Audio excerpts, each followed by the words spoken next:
Hey everybody, we are back. Hi, my name is Jared Bendis, and I'm going to be streaming part 3, part 3 of how to make a rail shooter in Game Maker Studio 2. Now, for those of you who watched part 1 and part 2, you realize it's a very particular exercise that I'm doing with my students, and I'm actually posting this online just for my students to be able to have it so that they can actually go over and do their homework a little bit with a not as long of a drawn-out process as they do when we're in class. In class, something like this will take, 3-4 hours, and in here I'm just doing the straight demo. You're seeing my echo on the screen. Don't worry, it's going away in a second. But I just want to say, again, we're going to get started. Definitely watch parts 1 and part 2 before you watch part 3, and we'll get started. So, where did we leave off? Yay. Also, as an FYI, if you are watching this, I am watching the chat window. So if you've got comments or criticism or comments or words of praise, I'm right here listening. So where did we leave off? Well, let's take a look at our Game Maker Studio project from last time and see what we did. And here's where we are. It's compiling. All right, excellent. So, as you know, we spent a lot of time doing animations last time. Our hero, which is our knight's helmet, when it goes up, it does this up animation. When it goes down, it does this down animation, kind of subtle. You don't see it doing much beyond that. It's just kind of moving up and down. It does not get stuck in the ceiling or in the floor because we've done a hitbox that covers all of the animations, both the up, the down, the idle, and the firing animation. We have our enemies, which basically move up and down. As you can see, they kind of move up and down, and every time they hit the wall, they change speeds. I think at some point we may revisit the size of our enemies, but not today. And then, of course, I can come over here and I can fire, and you can see that the firing comes out. And, of course, when I hit my bad guys, it starts over. So there you go. My game is a target shooting thing. Nothing shoots back at me. Also want to point out that all the art we're seeing is used from the open access collection of the Cleveland Museum of Art. Thank them for doing that for us. As in the world in general, that it allowed us to be able to do whatever we want with our open access materials. All right, so let's take a look at this. So what comes next? Well, the next thing we've got to do is right now it is basically I'm shooting, but nothing's shooting back. So we need to have the enemies shoot at me, and that would be sort of the next step along the way. And that's when the game sort of gets interesting and we can start seeing what happens. Also, by the way, if they shoot back at me, I can die. And if I can die, I get to use that death animation I spent all that time making. All right, so let's review where we are. Now, everything that we do inside of Game Maker is based on this idea of events and actions. Events and actions. I always view this cause and effect. As we're looking at these cause and effects, we really want to be asking ourselves, what is causing the hero to do the things? That's us. We are doing those things. We move it up and we move it down. When it comes to the enemy, however, the enemy is sort of working by itself. We haven't built an artificial intelligence of any sort. And all that's really happening is that everything's really much done in the create command. In the create command, we said, move. Now, there's a random factor there. Which way does it move? How fast does it move? But basically, everything happens in the create command. So the first, trigger or cause is the idea that it starts. The next one, of course, is that it hits the wall. Now, these are both very upfront things. It hits the wall, it hits the wall, it hits the wall, it hits the wall. Now we want to actually do things that are a little bit more not as obvious when things happen. And the idea being is our cause and effect, or our event and action, has really been based on originally the game starting or the item hitting the wall. Now we need to ask ourselves, when do we want to shoot? When? That's a very important question, as in what is causing the enemy to shoot? And the answer is, of course, when. It is temporal. It is based on time. So what does that look like? Well, first we have to ask ourselves, what does it look like for this to shoot at all? So I'm going to come over here and I'm going to say that the moment that they're created, they all fire a salvo of bullets.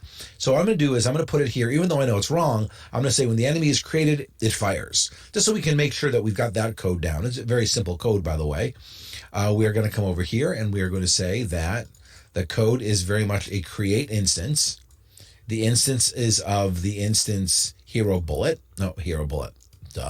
Enemy bullet. Oh, I haven't brought the enemy bullet in yet. Oh, that's bad. Let's come back over here. I got to come back over here to my sprites. I didn't bring in I do have my enemy bullet. Oh, I never made my object enemy bullet. Look at that. That's what happens when you do these things in steps. Create object. Object _ enemy bullet. All right. Enemy bullet, of course, uses the enemy bullet sprite. Excellent. I'm going to add a create event there. And what does it do when it's created? Well, it's going to move. Which way is it going to move? It's going to move, let's see, remember, horizontally. And so if we move to the right, that would be positive. We move to the left, that would be negative. So I'm going to say negative 14. That's the speed of the bullet. So the moment the bullet is created, it just goes boom, that way. Excellent. Let's go back to my hero where I left off. And what I said was the moment it started, I wanted to create an object called enemy bullet. And I want it to be right where I'm at. Of course, that would be the alignment spaces, and it's just going to shoot. Before we do that, let's make sure everything aligns properly. What does the enemy bullet look like? It aligns right there. That's good. And what about the enemy itself? Okay, so it's going to come right out of there. So I'm okay with that right now. We could decide later that we're going to do something different with that. So I'm going to hit play, and the bullets are just going to shoot at me immediately when the game starts. This way we can just see if everything looks right. Don't worry, I can't die because we haven't programmed it. You're in God mode automatically. All right, excellent. So they moved quickly, they looked good. I'm happy with that. So we know that piece of code is correct, which is very important. We know that the only piece of code we need is create instance, but we don't want it to happen instantly. And that's really important. We don't want it to happen here. We want it to happen at some moment in time. And what that is an event called an alarm. And what an alarm is, and there's 12 different alarms, 0 through 11. And what an alarm is it's a box of code waiting to happen. It's a box of code that you can trigger to happen at some point whenever you want to. So I can come over here to the create event. I'm going to grab that create instance. I'm going to throw it in alarm 0. Now, if I were to run my game again, my bullets aren't going to fire at all because that code called alarm 0 is just waiting for something to trigger it, and that trigger will never happen. And that's what's important to realize, is that trigger is never going to happen because we haven't told it to yet. But this is the idea, is that there's an alarm, and an alarm is basically a box full of commands waiting to happen. So how do we trigger that? Well, we trigger that with an action called a set. Where is it? Set alarm countdown. And when we set the alarm countdown, what we say is which alarm do we want to play? Alarm 0. And again, each alarm is within its own instance. So this is the instance of the object enemy. So it'll count down. And it's going to say count down how much? In this case, it's 30. That's 30 game frames, which of course, we're doing 60 game frames per second. So if I wanted to say fire after 1 second, I would say that.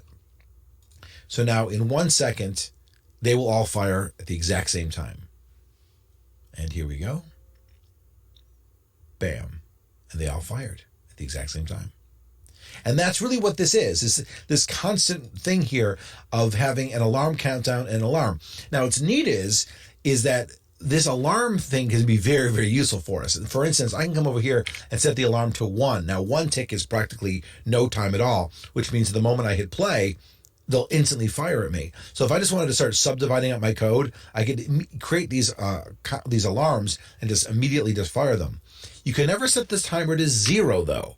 If at any moment you set the alarm countdown timer to 0, what you're saying is if there's any current countdowns waiting to happen, stop them. And so that's a very special command, and we'll have to make sure we don't do that. So I'm going to come over here and I'm going to set it back to 60.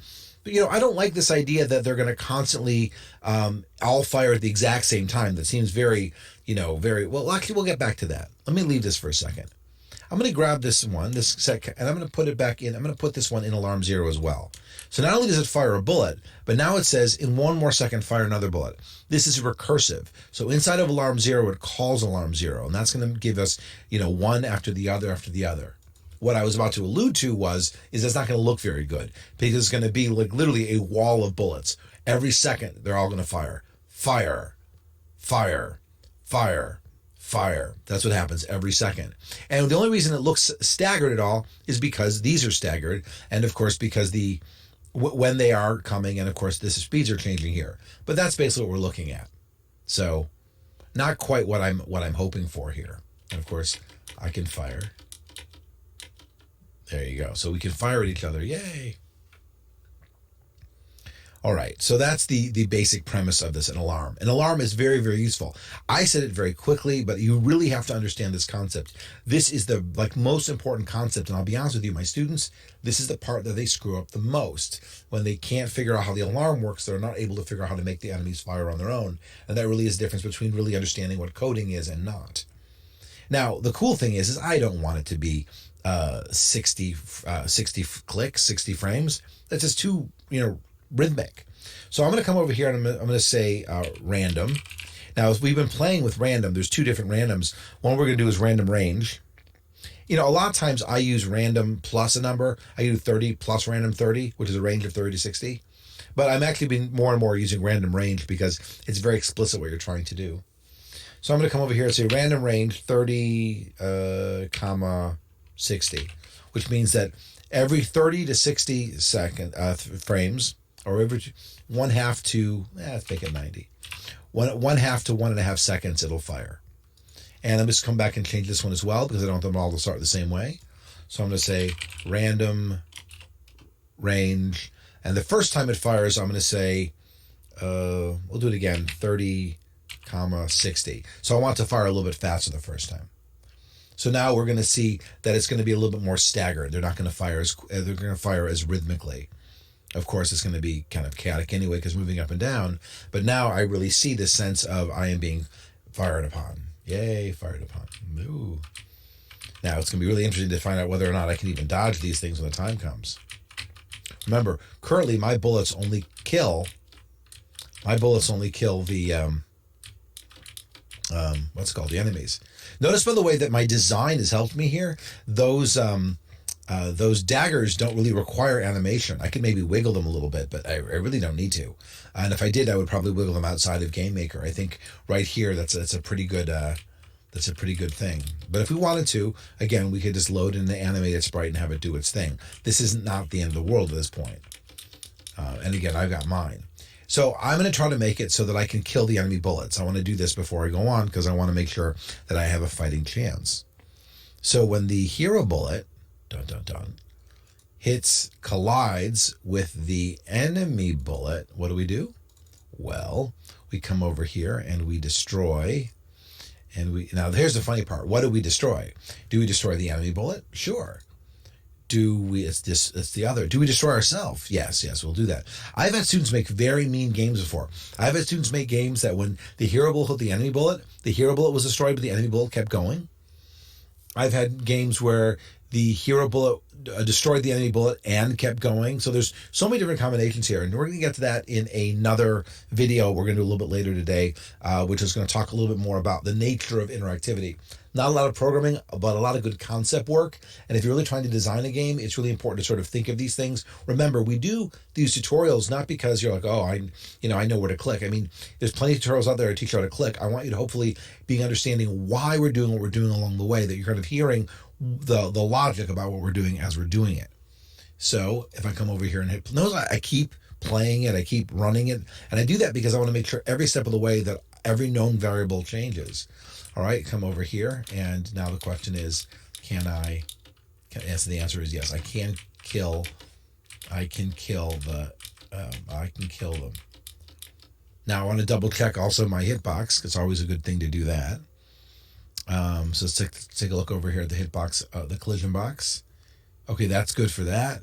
And then for the hero bullet, that's what we know we have. This one is, there we go. So our hitboxes are good. Excellent. Now comes the dangerous part. We want to be able to die. Dun, dun, dun. So normally it would be when the enemy bullet hits the hero, because that's sort of the logic of what's happening. But in this case, because our hero is so heroic, we're going to go with the hero on this one. We're going to say when the hero, there we go, when the hero collides with the enemy bullet, dun, dun, dun, we are going to destroy the other, which is the enemy bullet, and then we're going to destroy ourselves. Now, this, of course, is useful, but we've got one problem, and that is I'm going to die, and I'm not going to be able to continue playing. So technically what I'm going to do is just like when I cleared all the bullets away, I restarted the room. Well, I'm going to come over here and I'm going to restart the game as well.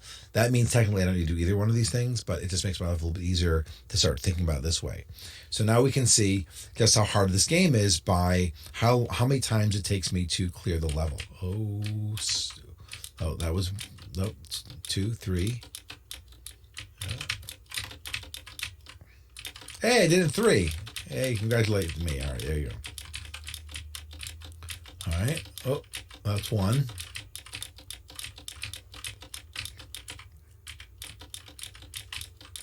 Nope, I did it in 1. Oh, that's 1. That's 2. That's 3. That's 4.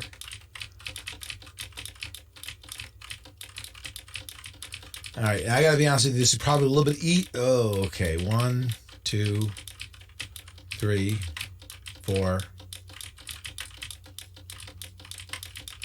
It's probably a little bit easier than I'd like the game to be. Oh, I got a problem. If my game's too easy, then what am I going to do? Well, there's one other major factor that I haven't installed yet before we go on and talk about some of the things that we can do. And that is they fire and I fire, but I can rapid fire, right? I can rapid fire. I wanted to set it so I can't rapid fire. So let's go back and take a look at my firing commands.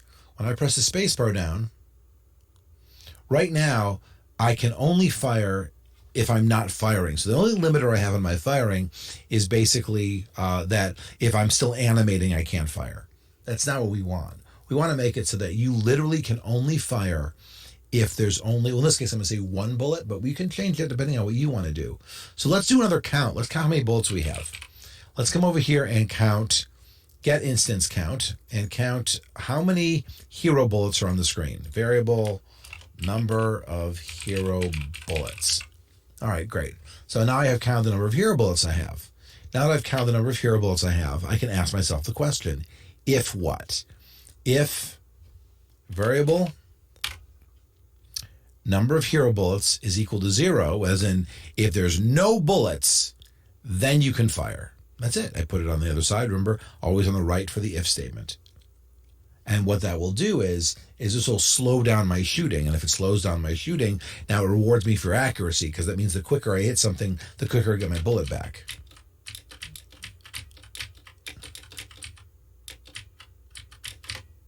Okay. Let's start again. 1.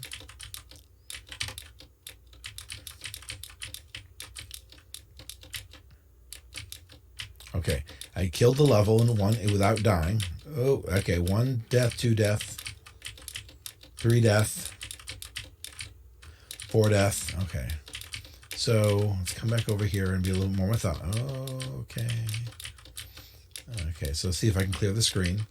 If I can clear it every time, then I've made a bad game.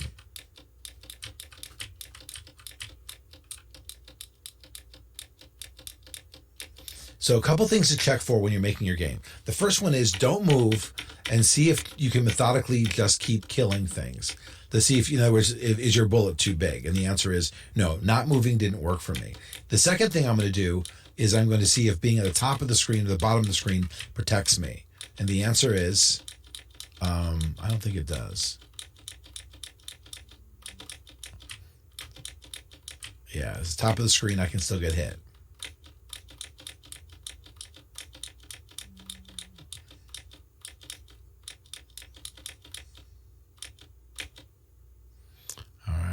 Take a look. Ooh.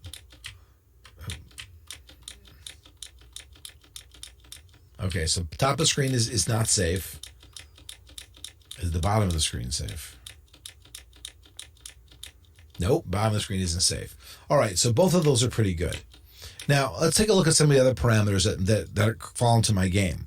So my hero bullet is currently playing, my hero bullet, oh, not my wall. My hero bullet is currently moving at a speed of 18, and then my enemy bullet is moving at a speed of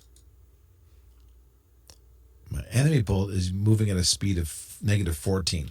That's not fair. So I'm going to make it move at 18 as well, just to give them a fighting chance. I'd rather the game be harder than easier, because we're not doing a lot of level design here. Matter of fact, we're not really doing any level design. So going back and looking at this one more time, I now have a game where they shoot at me as fast as I shoot at them. Yeah, so it's harder to get out of the way. Yes, it's much harder to get out of the way. They are a pretty big target, so I want to probably take a look at that. Let's see if I can beat it. All right, I can do this. Yeah, beat the level.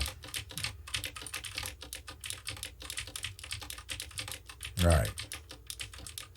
I still think that they're a little big. But, there's different ways around that, So instead of making them smaller, I could come over to the enemy and I could say, you know what my problem is? My problem is this collision mask is too big. This part here is too big. So what I'm going to do is I'm going to say that I'm going to create an ellipse instead. And I am going to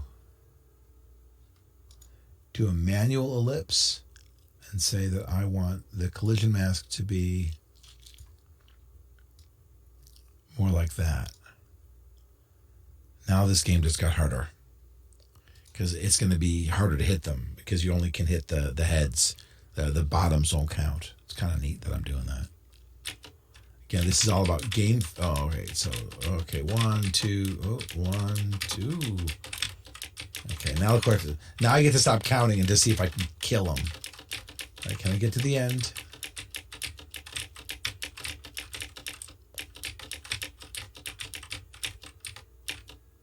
Yeah, I did it. All right. So there we go. It's hard, but it's winnable. All right. So there are two more things I'd like to do in this video. And again, I'm going to kind of marching forward through here. Now, of course, we have the hero being killed. So now we can put in the hero death animation, which will be kind of fun because, we earned the death. We should be able to see it.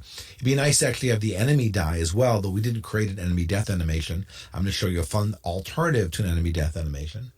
And then lastly, I want to do one more thing that since we have timers where we can actually change the way that the enemies move based on the fact that the enemies are, that we can work with alarms.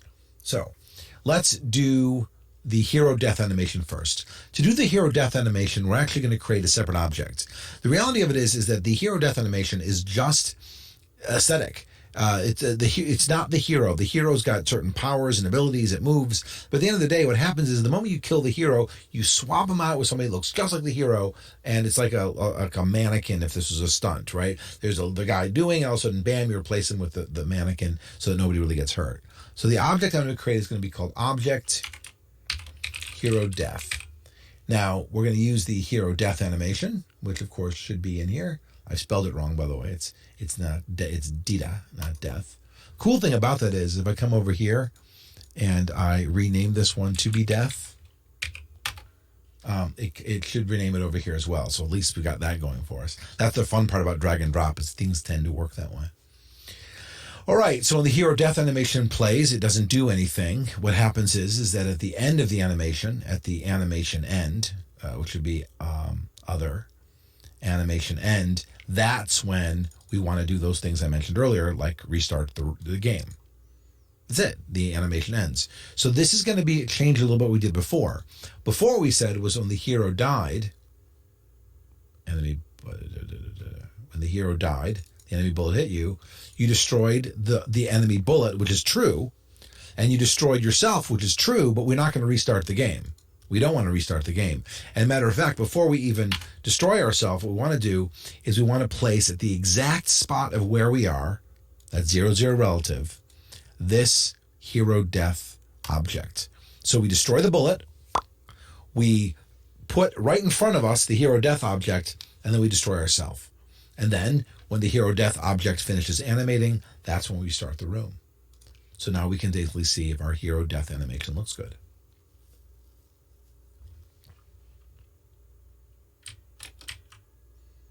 There we go. Now at least we can see ourselves dying. Gives us a little bit of a mental break. Oh, sad. Sad. Sad. No! All right. Oh, I keep dying.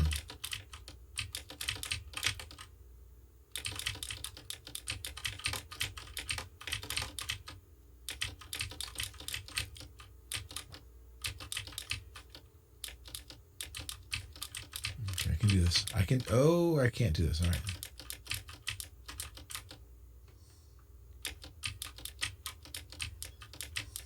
Slow and steady, slow and steady.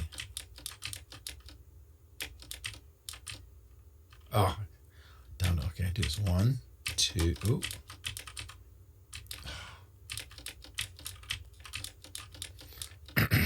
Oh my goodness. I suck. That's good. I like that. I like making a game that I'm terrible at.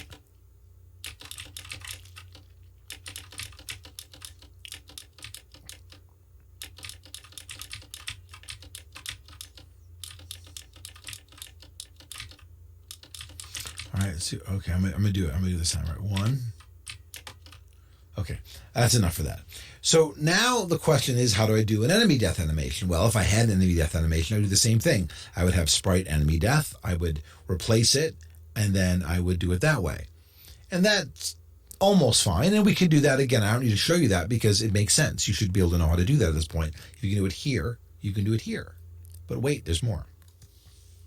I am going to create something called, I'm going to come over here to my sprite enemy. There it is. And I'm going to duplicate it.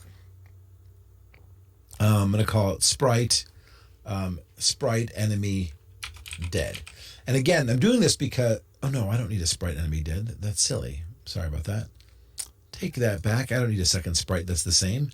What I need is a second object. I'm going to create an object called object enemy dead. All right. And I'm going to use the same sprite as before, the sprite enemy. So what I'm going to do with this is a little bit different. Now, again, let's go back to what happens when our enemy dies. When our enemy is hit, when our hero bullet hits the enemy, what do?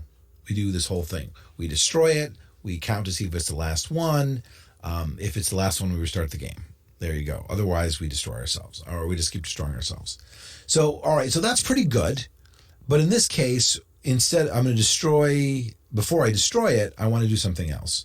So right now, this is the hero bullet, right? I'm making sure this is where it gets a little bit tricky because I need to actually move all this out of here. And there's a reason I want to move it out of here.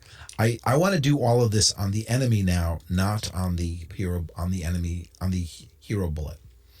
Let me take a quick breather and explain what I just said. Right now, the enemy is destroyed when the bullet hits it. Does that make sense? And to do that, that means I have to destroy varying things. Now, I can leave it here if I need to. Boy, I am a little tired today. It's very funny because normally I do these videos late at night and I'm perfect. I'm doing this one in the afternoon, so I'm a little bit not as good as normal. No, there you go. All right, let's keep going. Let's take a look at what we do here. When the hero bullet hits the enemy, first thing we do is we destroy the enemy. All right? We count how many enemies are left, and if that was the last enemy, we restart the game. Otherwise, or not otherwise, and regardless, we destroy the bullet. That makes sense. What we're going to do, though, is we're going to add another little thing here. Is before we destroy the enemy, we're going to create a new object, and we're going to call it enemy dead. Now, the problem is where? And this is going to be all new. If this event was inside of the enemy, then I could do XY relative because I literally would be saying, put it on the same spot. But I can't do that because I put it on XY relative, then it would create this on top of the bullet. Well, aren't they hitting each other? Yes, but the center of the bullet's here and the center of the enemy's here. And when they hit each other, their collision point is here. So I don't want to have that. If this is the enemy, I don't want to have the dead enemy show up over here. That doesn't work. So I have one of two options. The first option, which is my instinct, is to move all of this code to the enemy. And instead of saying, if the hero bullet hits the enemy, I can say, if the enemy hits the hero bullet. And then I can use the relative command. But I think it's time to learn new things. And as we know, there is something called relative. And we also learned that there are other instance variables we have. We have things like X and Y. By the way, X and Y is my X and my Y, right? If I come over here and say X and Y. Now, you notice where it says over here, it's funny because it says create instance and I can say self and other. And in theory, if I say other, Is it set to other? Yeah, now it's set to other. Now if I say 0, 0 relative, then it's going to create that where the other one is. Now, all I have to do to test this is know that if I keep killing things, there's going to be enemies on the screen that stops firing. Basically, let's just see if that stops moving. Oops.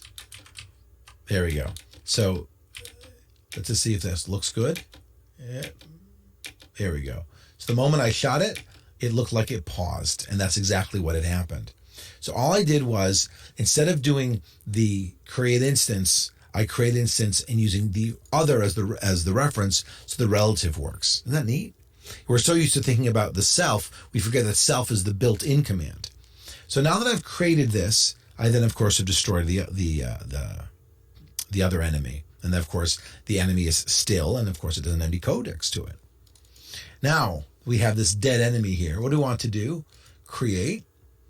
And what do we want to do when it's created is we want to have it move.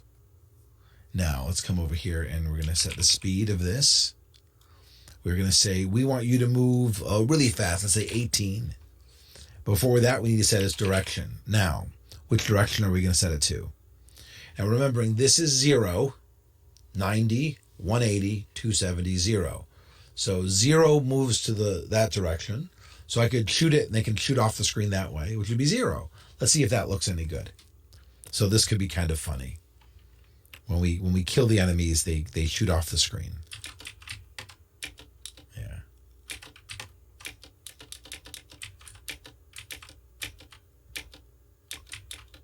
All right, let's try that again. Ooh, that's funny. I kind of like that. All right.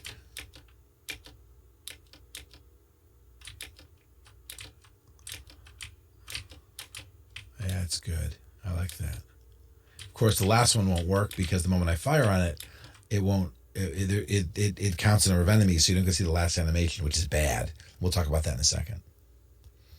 I like that one a lot. I think I make it a little faster. I think 20 would even be funnier. Notice, by the way, I set the direction to 0 instead of using the horizontal and vertical. My original intention was using something like 30.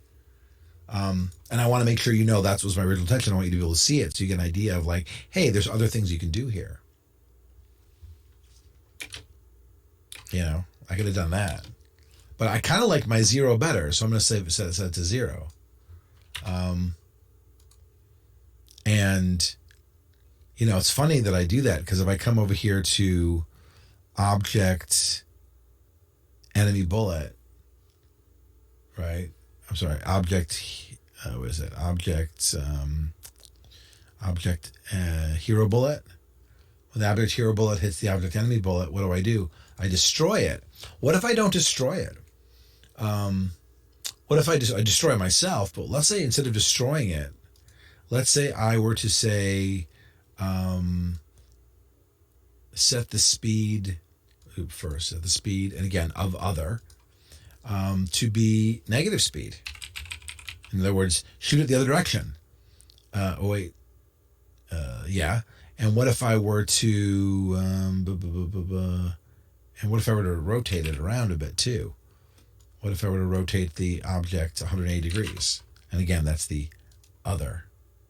So now, whenever I hit those arrows, they shoot out of the way. That's we hope.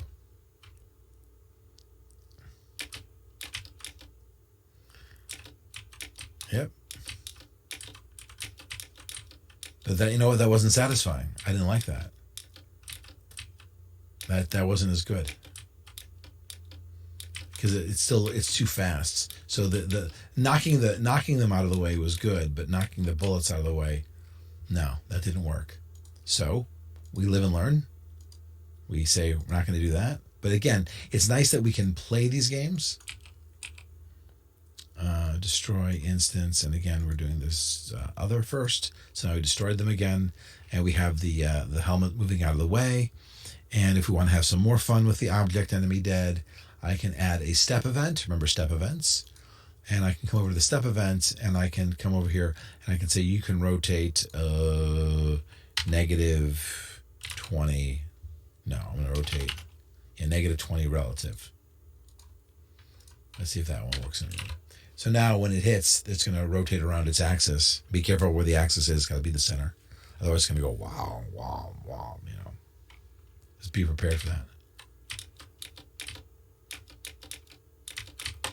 Oh yeah, that's nice. Isn't that nice? Oh yeah. Of course, I keep dying. Oh, I'm gonna die. Oh.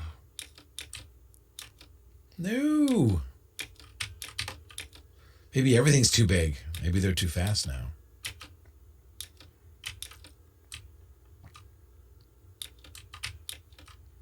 You know, it could be is that my hitbox is too big. Remember, I had to make my hitbox extra big for the. I make my hitbox a little bit bigger because of the.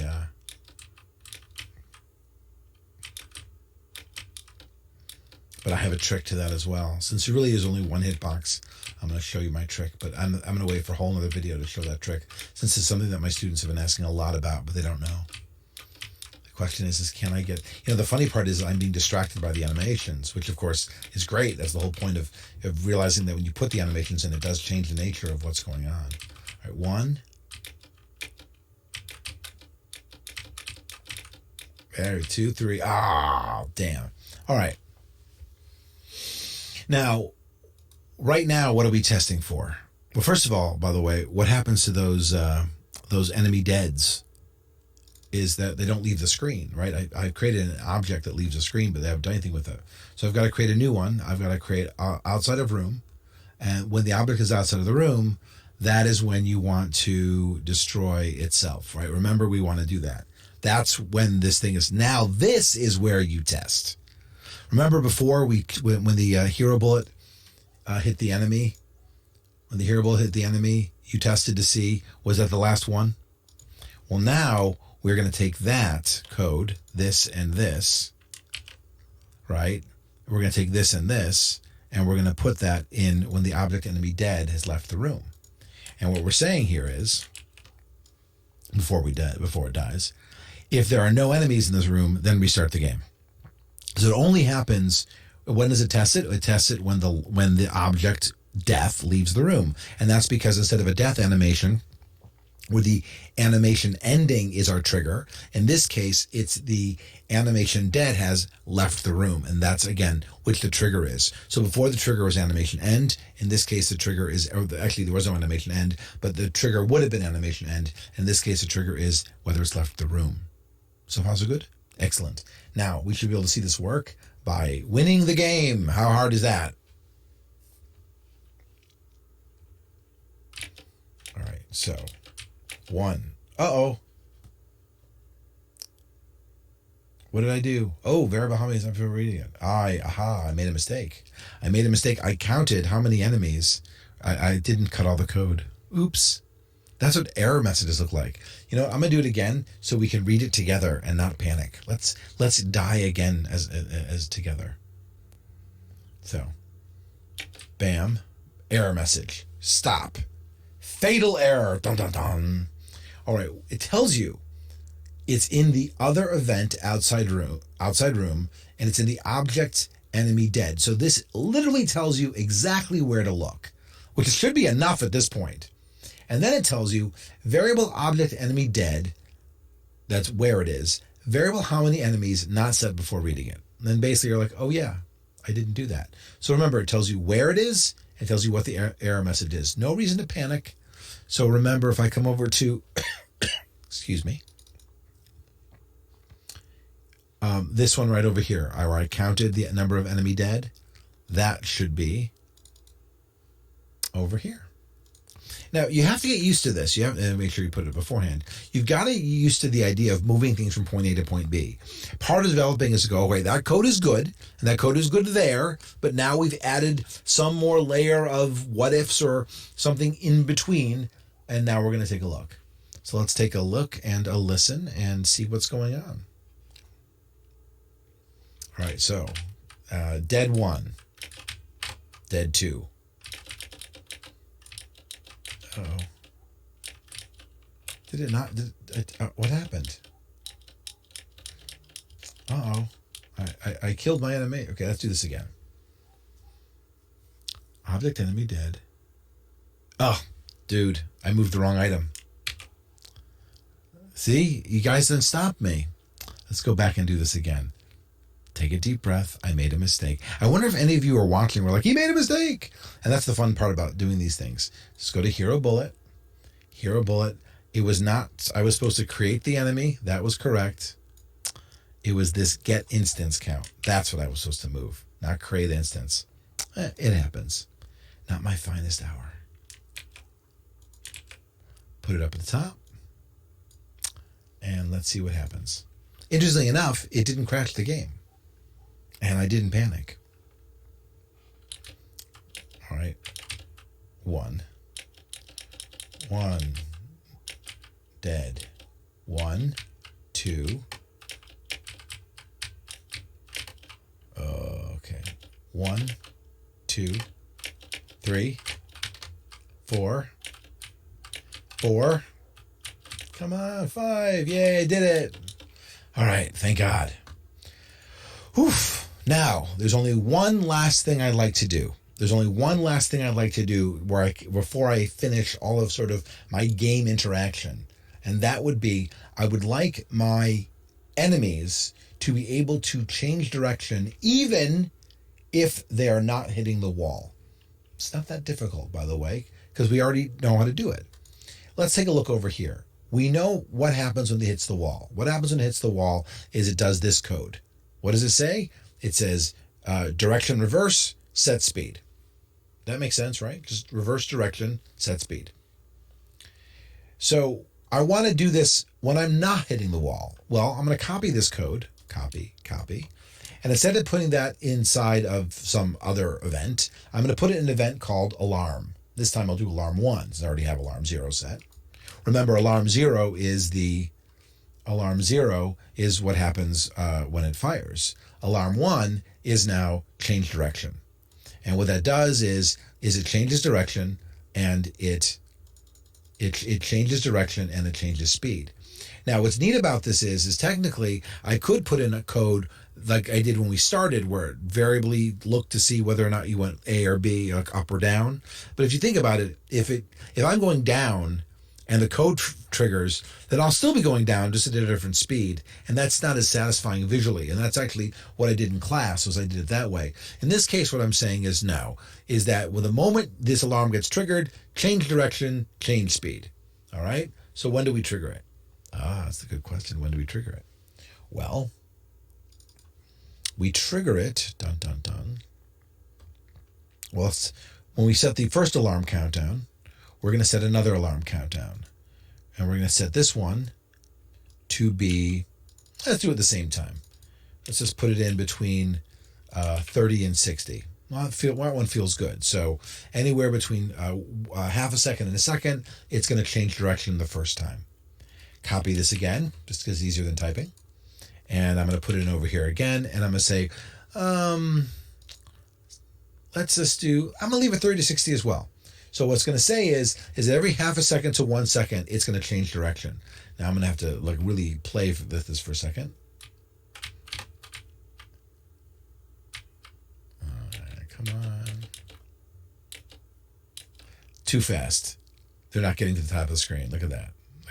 Too fast. It works, which is great, but it's too fast. So we want it to be more subtle than that. So I'm going to come over here and I'm going to say 60 to 90 clicks, frames. See what happens next.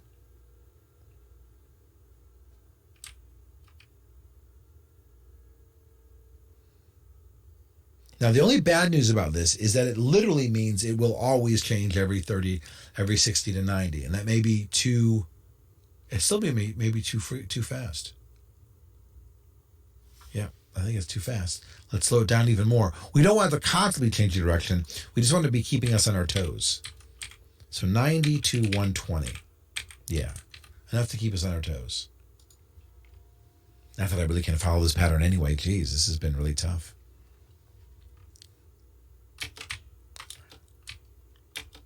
Dead.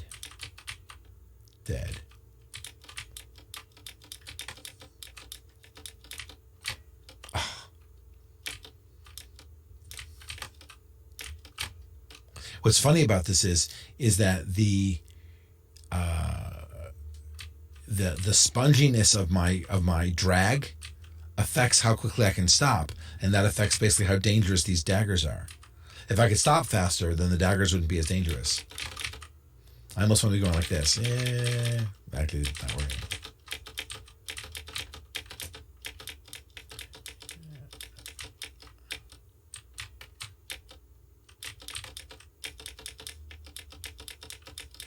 All right, let's come over here and see if it's still. Oh, no, not a safe zone. One. Nope, it can hit me.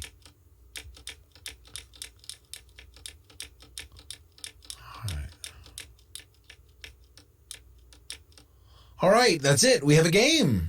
It's hard. It's difficult. It could be prettier. It could be more fun. But right now, let's review where we're at. Take a deep breath. I apologize for the mistakes I made along the way. I'm human, and you're human, and part of coding is making mistakes. I can move up, and I can move down. I can hit the wall, and I can fire. And I can die and play a death animation, at which point I will redo. The enemies move up and they move down, and they change directions when they want to. They change speeds when they hit the wall, and they fire at variable intervals. When my bullet hits their bullet, we both extinguish. When my bullet hits them, they tumble off of the screen, and when the last one tumbles off of the screen, the level resets itself. And when I die, the level resets itself. That is a closed system. This is a game. And that's what we're going to do right now, and for that, I'm going to stop. Let's see how long I went. Oh, not bad. Just around 45 minutes. The next step is going to be more of a philosophical one to talk about sort of the next planning phases and to sort of review where we're at. And then after that, we have to sort of put in all the things that make the game more fun without actually changing the game at all. Notice, by the way, that I did a couple of really good design cheats here. Those daggers don't require animations. These rigid body enemies really don't require animations. They could, by the way, I just decided not to. And the idea is that they feel good within it. So we're going to have some fun. All right. Thank you very much. My name is Jared Bendis. If you're watching this on Twitch, be sure to subscribe. If you're watching this on YouTube, then ring that bell and hit the like and all type of good stuff. And I will see you soon in our next adventure of how to build a rail shooter in Game Maker Studio.